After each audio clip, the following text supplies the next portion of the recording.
ይቅርታን ምረጡ።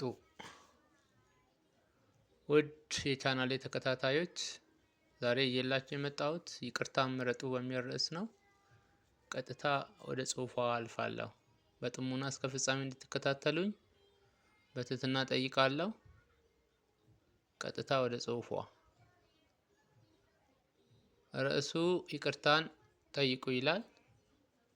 ልብ በአንድም በሌላም ከአንዴ ሁለቴ ሶስቴም ይሰበራል። የሚሰበረው ታምኖ በሚከዳ፣ ተጠብቆ በሚቀር፣ ተከብሮ በሚያንስ፣ ትልቅ ቦታ ተሰጥቶት ወርዶ በሚገኝ ነው። ይቅርታም ይህን ስብራት የሚጠግን፣ ክፍተትን የሚሞላና ጠባሳን የሚሽር ከእግዚአብሔር ዘንድ የተሰጠ ፍቱን መድኃኒት ነው። ሰዎች ናችሁ አንድ ቀን ምድር ትከፋለች፣ ፊቷን ታዞርባችኋለች። በሰው ሚዛን ይቅርታ የማያሰጥ ጥፋት ታጠፋላችሁ። በዚህም ወቅት ከእናንተ በላይ ይቅርታን አብዝቶ የሚፈልግ፣ የጥፋቱንም መታረም የበደሉንም መሻር አብዝቶ የሚመኝ ሰው አይኖርም። በዚህ ሰው ቦታ ሆናችሁ ይቅርታን ልብ ይኑራችሁ ዘንድ ጸልዩ። ከፍርጃ የሚያርቅ በደልን ሳይሆን ጽድቅን የሚያኖር ማንነት ይሰጣችሁ ዘንድ አምላክን ተማጸኑ። ይቅርታ ውስጥ ሰላም አለ። ይቅርታ ውስጥ ፍቅር አለ፣ አንድነት፣ መተሳሰብ አለ። ለይቅርታ እጁን የዘረጋ ሰው አንተ ይቅር ባትለው ፈጣሪ ይቅር ይለዋል። አንተ መጸጸቱን ባትቆጥርለት አምላኩ የልቡን ያውቃልና በቸርነቱ ይምረዋል። በርህራሄውም በደሉን ይሽርለታል።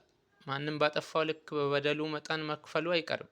ነገር ግን ክፍያው በአንተ መንገድ እንዲያደርግ፣ ጥፋቱን በአንተ በኩል በጥፋት እንዲመለስ አትፈልግ። ሁሉን ነገር በፍርዱ ለሚያስተምረው፣ በጊዜ ምላሽ ለሚሰጠው፣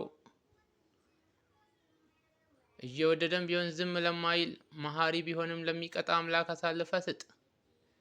ይቅርባይነት ሞኝነት ሳይሆን ብስለት ነው። ይቅርባይነት ዋጋ ቢስነት ሳይሆን ለራስ የምሰጠውን ክብርና ቦታ የሚያሳይ ነው። ይቅር ስትል ለራስ ውለታ እየዋልክ ነው። ሰላም የነሳህን ተጎጂነት ከውስጥ እያወጣ ነው። ራስን ከህመምና ከስቃይ እየጠበክ ነው። ይቅርታን ምረጡ።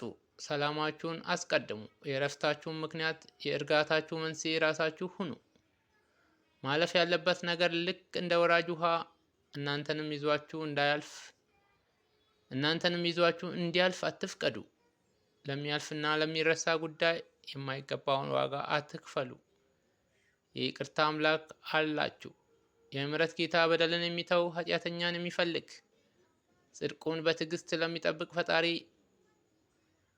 በትዕግስት የሚጠብቅ ፈጣሪ አላችሁ። በምድራዊ ህይወታችን ከሰማያዊ አባታችን ስራ በቀር በገቢር የሚያስተምረን፣ በተግባርም ዋጋችንን በተለየ ሁኔታ የሚጨምርልን ነገር የለም። የውድቀታችሁ ምክንያት ሰዎች ቢሆኑ፣ የህመማችሁና የስብራታችሁ መንስኤ ሰዎች ቢሆኑ፣ ዳግም የመነሳት ራሳችሁን የመጠገንና ዋጋችሁን የመጨመር ምክንያታችሁ ደግሞ አንድም ፈጣሪያችሁ ነው፣ ሌላም ራሳችሁ ናችሁ። ስለ ይቅርታ በምታውቁት ልክ በህይወታችሁ ተግብሩት። በእርሱም ኃይል ሰላማችሁን መልሱ።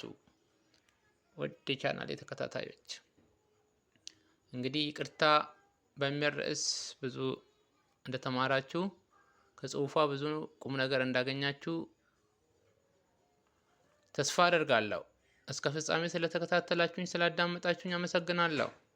መልካም ቆይታ ይሁንላችሁ። ባይ ባይ።